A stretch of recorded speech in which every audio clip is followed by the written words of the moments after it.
আচ্ছা, সবাই একটু দেখো, আমরা একটু মনোযোগ দেই। প্রশ্ন নাম্বার আজকে বলছে আমরা কত আলোচনা করব, কোনটা কোনটা একটু দেখো তো।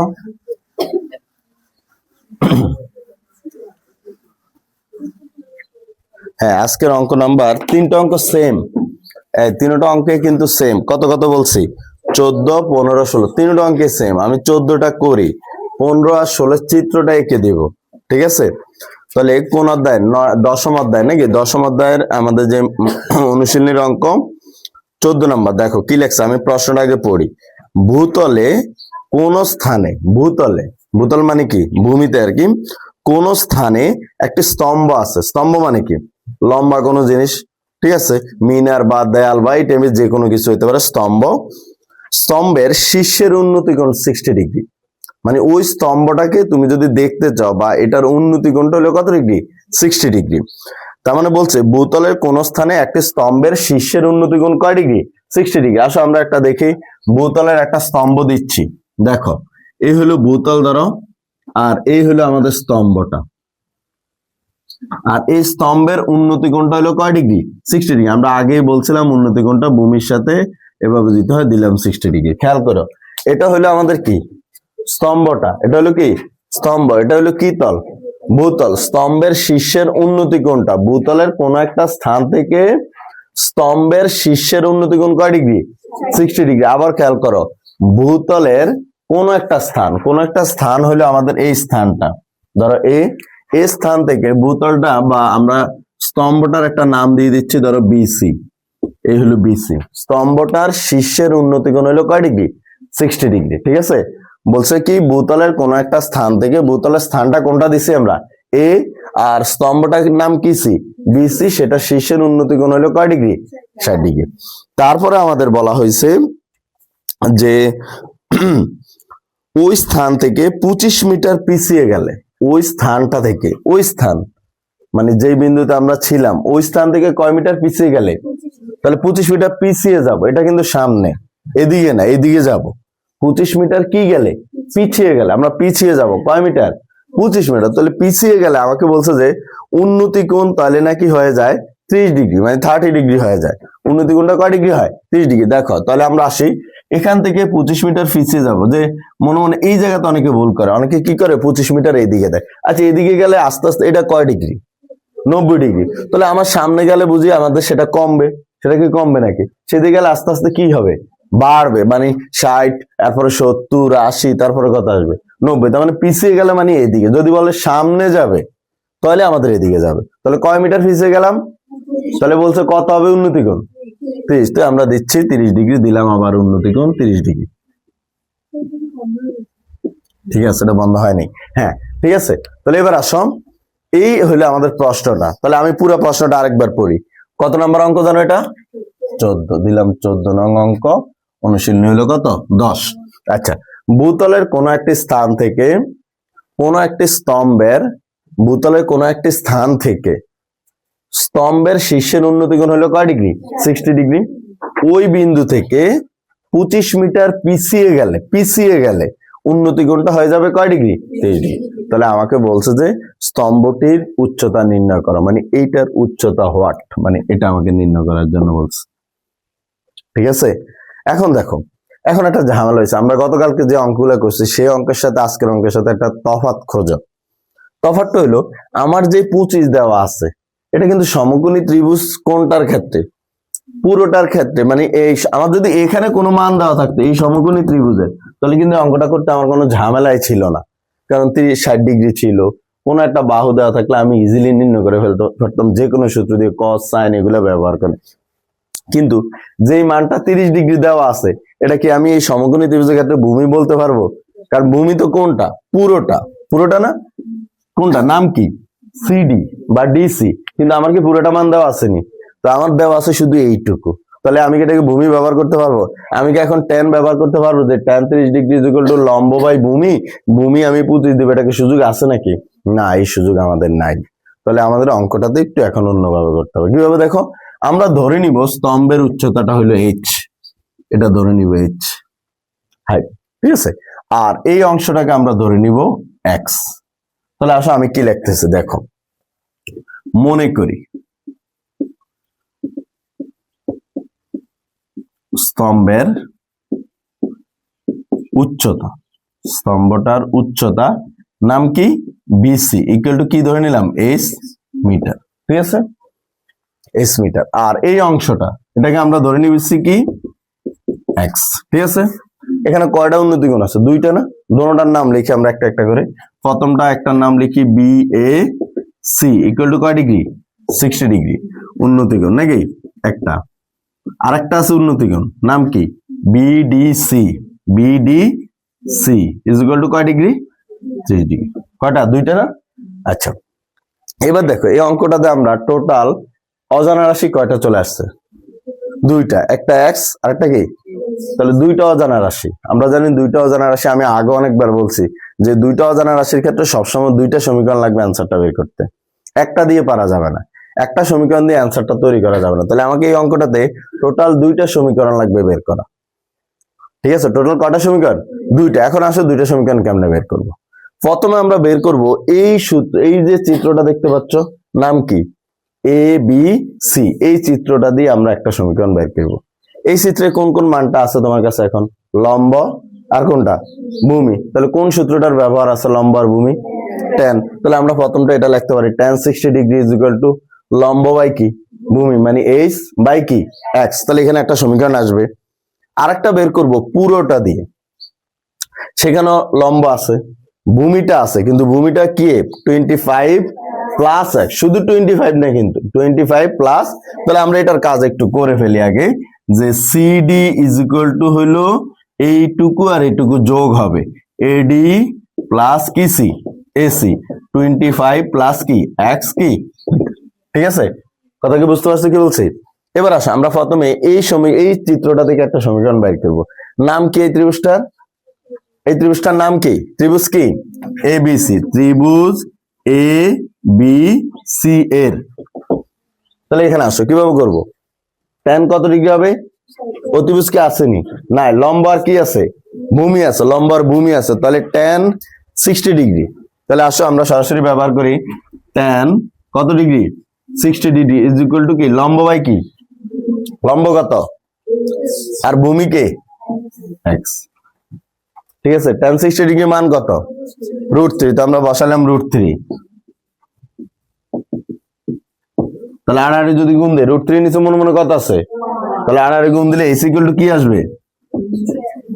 এই হলো একটা সমীকরণ বাড়িল, ঠিক আছে। s ইকুয়াল টু কি x √3x, ঠিক আছে। কোনটা থেকে বের করছি? এই ত্রিভুজটা থেকে। আমার কথা বুঝতে পারছো কিনা খেয়াল করো, এই ত্রিভুজটা থেকে আমরা একটা সমীকরণ বের করছি। এবার আসি আরেকটা বের করব। আরেকটা বের করব বলছি কোনটা থেকে? পুরোটা দিয়ে, পুরো ত্রিভুজটা দিয়ে। পুরো ত্রিভুজটার নাম কি বিডিসি। তোমরা তোমাদের মতো করে নাম দিবা, সমস্যা না, আমি হয়তো নামগুলা বিডিসি দিব। আরেকটা ত্রিভুজ আসে ত্রিভুজ বিডিসি এর। আবারও তাকো আমার কোনটা কোনটা আছে? 30 ডিগ্রি আছে, লম্বটা আছে আর ভূমিটাও আছে। তাহলে আবারও কোন সূত্রটাই হবে? tan। আবারও কোনটাই সূত্র হবে? tan। তাহলে আবার এবার কোনটা ব্যবহার করব? tan কত ডিগ্রি 30 ডিগ্রি। আবারও লম্ব বাই ভূমি, লম্বকে h, ভূমিকে 25 প্লাস x, ঠিক আছে বুঝছে না? তাহলে এখন খেয়াল করো এই জায়গাতে আমরা যদি একটু খেয়াল করি যে মানটা এখানে অজানা রাশি কয়টা? এই স্যার কি এখানে s ইকুয়াল টু কি বের করে রাখছো? তাহলে আমরা যদি s টা এখানে বসাই দিই, s এর মানটা √3x, তাহলে অজানা রাশি কয়টা হয়ে যাবে? তাহলে আমাদের কি অ্যান্সার বের হয়ে যাবে না? আমার কথা খেয়াল করছো নি? এই অঙ্কে অজানা রাশি আমি আগে বলছি দুইটা সমীকরণ ছাড়া করা যাবে না। দুইটা সমীকরণ যদি অজানা রাশি থাকে তাহলে প্রতিস্থাপন, অপনয়ন বা এই নিয়মগুলো করা যায়। তো আমরা দেখতে পাচ্ছি প্রথম সমীকরণে অলরেডি একটা সুন্দর একটা মান বের হয়ে আছে h ইকুয়াল টু √3x। তাহলে ওইখানেও একটা সমীকরণ আসছে। তো আমরা তো জানি একটা সমীকরণের মান আরেকটা তো বসাইতে হয়, যেহেতু এটা তো অজানা রাশি দুইটা, অ্যান্সার বের করা যাবে না। আরেকটা অজানা রাশিতে আমরা বের করে রাখছি h ইকুয়াল টু √3x। এই মানটা যদি আমি ওখানে বসাই দিই h এর জায়গায়, তাহলে আমি দেখতে পাচ্ছি অজানা রাশি হয়ে যায় একটা, অনায়াসে আমার অ্যান্সারটা বের হয়ে যাবে, তাই না? এরকমই তো। তাহলে আসলে tan 30 ডিগ্রি মান কত? 1/√3 বসাইলাম ইকুয়াল টু h এর মান আমি বসাই দিলাম √3x বাই হলো 25 প্লাস x। তাহলে আমি যদি আড়াআড়ি গুণ দিই, এই √3 আর এই √3, দুইটা √3 মিলে কি হয়ে যাবে 3। আমরা জানি দুইটা √3 গুণ দিলে কয়টা √3 হয়ে যায়, একটা। তাহলে √3x, আর এখানে হইলো √3 গুণ দিলে শুধু কি আসবে 3x equal to 25 plus x এর সাথে 1 গুণ দিলে হবে 25 প্লাস x। তাহলে প্লাস x এর পাশে কি x, 3x minus x equal to কি 5। তাহলে 3টা x 2টা x থাকবে equal to 25। x equal to 2 কই যাব নিচে, তাহলে x ইকুয়াল টু হবে 25 বাই কত 2। তাহলে x ইকুয়াল টু আসবে কত 12.5। ঠিক আছে, কার মান বাড়িলো, x এর মান বাড়িছে না। আমার তো x এর মান চাইনি, আমার চাইছে কার উচ্চতা, স্তম্ভের উচ্চতা, মানে h এর মানটা চাইছে। তাহলে আমার এই x এর মানটা কয় নং সমীকরণে বসাবো, তাহলে তো h এর মান বেড়ে যাবে। তো আমরা লিখবো x এর মান কয় নং সমীকরণে বসিয়ে পাই, 1 নং সমীকরণে বসিয়ে পাই। ঠিক আছে, আমি এটা এই পাশে করি। যদি আমি বোর্ডের এই পাশে আসলে চিত্রটা ক্লাস আস্তে দিয়ে গেলে সুন্দর হতো, একটু অগোছালো হয়েছে তোমরা বুঝিনি। x এর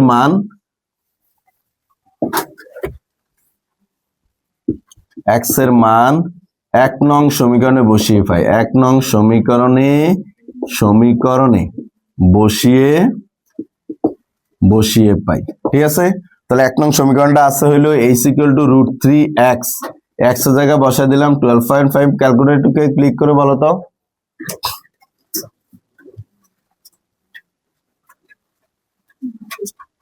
কত আসছে 21.65 এত মিটার। ঠিক আছে, তো অঙ্কটা আরেকবার আমি দেখো, এরপর আমি তোমাদের ওইগুলো একটু সুযোগ দিব। আমি একটা কাজ করি, শোনো। আচ্ছা, আরেকবার একটু বুঝাই এই প্রশ্নটা, এইটুকু আমি শুধু এইটুকু বুঝাই, কারণ এই ক্যালকুলেশনটুকু সবগুলো একই। কি বলছে, ভূতলের একটা স্থান, ভূতল মানে কি ভূমি, ভূতলের বা ভূমিতে আর কি একটা স্থান আমরা নিচ্ছি এ বিন্দু থেকে কোন একটা স্তম্ভ মানে খাড়া যে কোনো জিনিস বা উচ্চতা আছে এমন কিছু হইলেই হবে। সেই খাড়া স্তম্ভের শীর্ষের উন্নতি কোণ কয় ডিগ্রি, 60 ডিগ্রি। ওইখান থেকে বলছে 25 মিটার পিছিয়ে গেলে উন্নতি কোণটা হবে কয় ডিগ্রি, 30 ডিগ্রি। তো আমরা সেই অনুপাত করে চিত্রটা আঁকছি।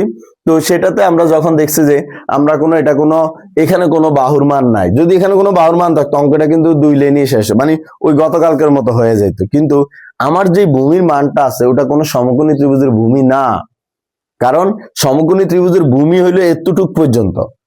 একটা হইলো এসিটা হইলো সমকোণী ত্রিভুজের ভূমি, আর একটা হইলো সিডিটা হইলো সমকোণী ত্রিভুজের ভূমি। কারণ আমার কাছে এখন এসির মানও নাই, সিডি পুরোটার মান নাই, এই জন্য ঝামেলাটা হয়ে গেছে। এই জন্য আমাকে উচ্চতাটাও ধরে নিতে হয়েছে, ভূমিটাও আমাকে আলাদা করে এই ত্রিভুজের ভূমিটা ধরে নিতে হয়েছে। তারপর যেহেতু অজানা রাশি 2টা আসছে, তাহলে কয়টা সমীকরণ বের করছি, 2টা। একটা হইলো এই ত্রিভুজটা দিয়ে, ত্রিভুজ কি দিয়া এ বি সি দিয়ে, আর আরেকটা বের করছি কোন ত্রিভুজ দিয়া, ত্রিভুজ কি বিডি সি দিয়ে, সেখানে আরেকটা বের করছি। পরে একটা সমীকরণের মান আর একটা সমীকরণে আমি কি করছি বসাই দিছি, আর সেখানে আমাদের কার মান বের হয়ে গেছে, এইচ এর মানটা বের হয়ে গেছে। ঠিক আছে, একটু উঠাও অঙ্কটা দেখো সবাই। 15 নাম্বার দেখো, 15 নাম্বারটা একটু খেয়াল করো। 15 নাম্বার প্রশ্ন, আমি কিন্তু আর অঙ্ক করবো না, যেহেতু 14, 15, 16 একই অঙ্ক। আমি শুধু 15 চিত্রটা বুঝাবো, শুধু চিত্র বুঝাবো, অন্য কিছুই না, আমি করবো না কিন্তু অঙ্ক। 15 লেখছে কোন স্থান থেকে, কোন একটা স্থান, ধরো আমি স্থানটা দিলাম এই বিন্দুটা, আগেরটার মতো আমি নাম রাখলাম এই বিন্দু, কোন একটা স্থান। ঠিক আছে, স্থান থেকে একটি মিনারের দিকে, মিনার তো চিনো, যেমন আমাদের মসজিদে যে মিনার বড় স্তম্ভ আর কি সেগুলা। তাহলে একটা মিনারের দিকে, ধরো মিনারটা এখানে, ধরো এটা তো মাটি, এই হলো মাটি আর কি, ভূতল। তাহলে এই বিন্দু থেকে একটা মিনার হইলো, এটা কি মিনারের নাম আমি আগের বার স্তম্ভ যেমন বিসি দিছি, আমি মিনারটা এবার বিসি দিলাম। তাহলে মিনারের দিকে 60 মিটার এগিয়ে আসলে, আগের বার কই গেছি, এবার এগিয়ে আসলে মানে সামনের দিকে গেলে, তাহলে কয় মিটার, 60 মিটার এগিয়ে আসলে, ধরো 60 মিটার আমি ধরে নিলাম এখান থেকে এখানে। ঠিক আছে, আচ্ছা তাহলে আচ্ছা ঠিক আছে, তাহলে 60 মিটার এগিয়ে আসলে, তাহলে আমি এটার নাম দিলাম ডি। 60 মিটার এগিয়ে আসলে মিনারের শীর্ষবিন্দুর উন্নতি কোণ 45 থেকে 60 হয়ে যায়।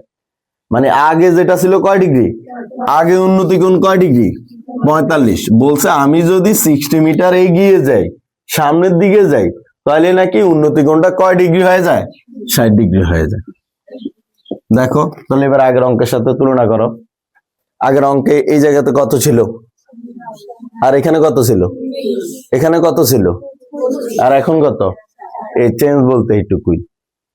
ঠিক আছে, এই গেল এটা একটা। আবার আসো আরেকটা দেখো, পরেরটা তাকাও, পরের প্রশ্নটাও তাকাও, 16 নম্বর প্রশ্ন তাকাও। শুধু প্রশ্নটা একটু বুঝতে হবে চিত্র, আমি এটা আবার বুঝাবো চিত্র, সমস্যা নেই, ওটা একসাথে। একটি নদীর তীরে, নদীর তীর বুঝছো নি, পাশে আর কি, মানে যে পাহাড়ের এক পাহাড়ে আর কি নদীর তীর বলে, বড় বড় যেগুলো আর কি। একটি নদীর তীরে, ধরো আমি একটা নদী আঁকি, খেয়াল করো, ধরো এই হলো একটা নদী, খেয়াল করছো, দুই পাশে আমি বর্ডার দিলাম যে এটা একটা নদী, এই একটা নদীর একটা তীর আর ওইটা আর একটা তীর। ঠিক আছে, বুঝতে পারছো? বলছে একটা নদীর তীরে, নদীর তীরে কোন একটা স্থানে, ধরো কোন একটা স্থান, নদীর তীরের এই পাশে আমি দিলাম একজন মানুষ এখানে দাঁড়িয়ে আছে। বলছে নদীর তীরে কোন এক স্থানে দাঁড়িয়ে একজন লোক, এই যে একজন লোক, আমি নাম দিলাম সেটার এ, একজন লোক দেখলো যে ঠিক সোজাসুজি অপর তীরে, ঠিক সোজাসুজি অপর তীরের, অপর তীরে অবস্থিত একটা টাওয়ার আছে, মানে এই তীরে একটা কি আছে, টাওয়ার আছে। সাই আবার নদীর এই পাড়, এটা টাওয়ার মনে করেন, এটা খাড়া জিনিস আর কি, তার এখানে 3D চিত্রাঙ্কে দেখানো যাচ্ছে না, তবে এটা খাড়া জিনিস, ওটা কিন্তু আবার পাড়, এটা ভাইব না, এটা কিন্তু খাড়া উপরের দিকে উঠে গেছে। তাহলে ঠিক সোজাসুজি অপর তীরে অবস্থিত একটি টাওয়ারের উন্নতি কোণ হলো কয় ডিগ্রি? 60 ডিগ্রি, দিলাম 60 ডিগ্রি। ঠিক আছে, উন্নতি কোণ কয় ডিগ্রি? 60 ডিগ্রি। তারপরে বলছে যে ওই স্থান থেকে 32 মিটার 32 মিটার পিছিয়ে গেলে, আবারও পিছিয়ে যাওয়ার কাজ আসছে, 32 মিটার কই গেলে? পিছিয়ে গেলে উন্নতি কোণটা নাকি আবার কত ডিগ্রি হয়ে যায়? 30 ডিগ্রি হয়ে যায়, 30 ডিগ্রি হয়ে যায়। তাহলে টাওয়ারের উচ্চতা আর নদীর বিস্তার নির্ণয় করা। এই হলো টাওয়ার, এটাই তো টাওয়ারটা ছিল, এটার কি নির্ণয় করতে বলছে? আর নদীর কি বিস্তার, মানে এই যে নদী না, এখান থেকে শুরু, এটাই নদী, এইটুকু নির্ণয় করতে। এটা কারা ধরছিলাম মনে আসেনি? ওই এক্স এর মানটাই নির্ণয় করতে হতো। এক্স এর মান তো আমাদের অঙ্কের মধ্যে আমরা করছি 14 নম্বর, আগে না এক্স এর মান বের করছি, পরে না এক্স এর মান, তার মানে অঙ্ক ওইটাই। তাহলে আবার আসো আমরা দুইটা কোশ্চেন আবার একটু দেখি। বলছে যে প্রশ্নটাতে মনে হয় শুরুটা ছিল কোন স্থান থেকে, কোন একটা স্থান থেকে মিনারের দিকে, মিনার কোন দিকে? এটা মিনার, এটাই তো মিনার, যেটা খাড়া স্তম্ভ। প্রথম অঙ্কে 14 নম্বর অঙ্কে বলছে স্তম্ভ, এটাতে মিনার, আর ওটাতে আবার কি? টাওয়ার। তাহলে কোন একটা বিন্দু থেকে কার দিকে? মিনারের দিকে কয় মিটার এগিয়ে আসলে উন্নতি কোণ কত থেকে কত হয়ে যায়? 60 ডিগ্রি হয়ে যায়। এটাতে এটা কোশ্চেন। পরেরটাতে নদীর এক তীর থেকে, মানে এক পাশ থেকে অপর পাশে, মানে সোজাসুজি অপর পাশে একটা কি আছে? টাওয়ার আছে। সেই টাওয়ারের শীর্ষের উন্নতি কোণ কয় ডিগ্রি? সেখান থেকে কয় মিটার পিছিয়ে গেলে? 32 মিটার পিছিয়ে গেলে, নাম দিয়ে দিলাম আমরা সেটা, ধরো ডি। 32 মিটার পিছিয়ে গেলে উন্নতি কোণটা হয়ে যাবে কয় ডিগ্রি? তাহলে আমাকে বলছে নদীর বিস্তার আর টাওয়ারের কি নির্ণয় করো? উচ্চতা নির্ণয় করো। সেম অঙ্ক সেম প্যাটার্নে হবে শুধু। ঠিক আছে, করো তোমরা, আমি দেখবো। হ্যাঁ, একটা করো, আরেকটা বাসায় থাকবে, বাসার কাছে।